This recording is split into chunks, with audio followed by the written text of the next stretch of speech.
Are Airbnbs post-COVID going away? This is a real topic and I'm actually feeling the effects of it right now, today. That's why I'm making this video for you. So in the past 2 years, from 2020 to 2022, all of my Airbnbs have been absolutely booming. You can check out so many more of my YouTubes where I dive deep into all the numbers of what I'm actually making. I made 6 figures last year, but I knew that something was gonna have to give, right? We knew that COVID kept people from traveling, and that's why everybody did so well on their Airbnbs. Now, the problem is we had so many people rush to the table to become Airbnb owners because of that quick money, but the reality is the mask mandate is gone. People don't have to wear masks on airplanes anymore. People are starting to travel outside of the state now. We're going to start to see those numbers dwindle, and I am personally seeing and already feeling those effects on a couple of my Airbnbs. So, side note, I have a few different cabins. I've got 2 cabins in Big Bear, California, and I have a cabin in Duck Creek, Utah, and I just closed on a condo in Destin, Florida. I want to talk about 2 specific cabins, and that's the 2 that sit in Big Bear, California.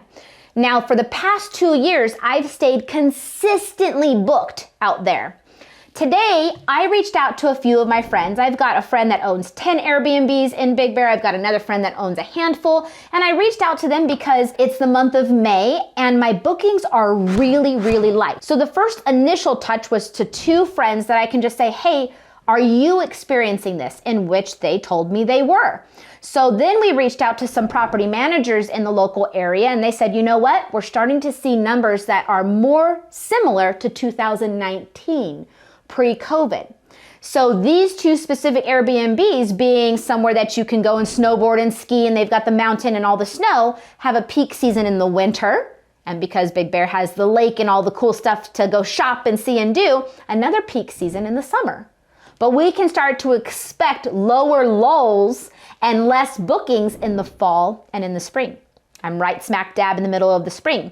So what are some things that you can do? I wouldn't necessarily go and sell the property or be super scared, but you do have to strategize. You do have to plan for this. So peak season, you're gonna wanna bank or pad that short-term rental account a little bit more to be able to weather those lower seasons.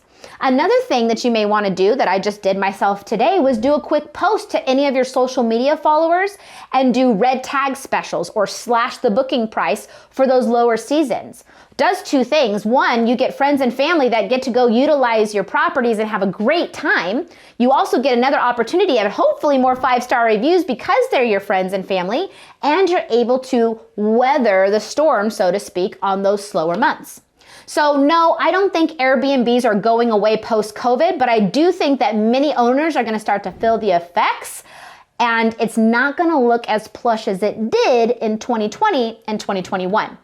Start strategizing, start thinking ahead. How are you going to weather that storm? Remember, at the end of the day, if you have anything real estate related that you want to chat about, whether it's buying or selling or investing, in this case, Airbnbs and short-term rentals, who's your homegirl? I'm your homegirl.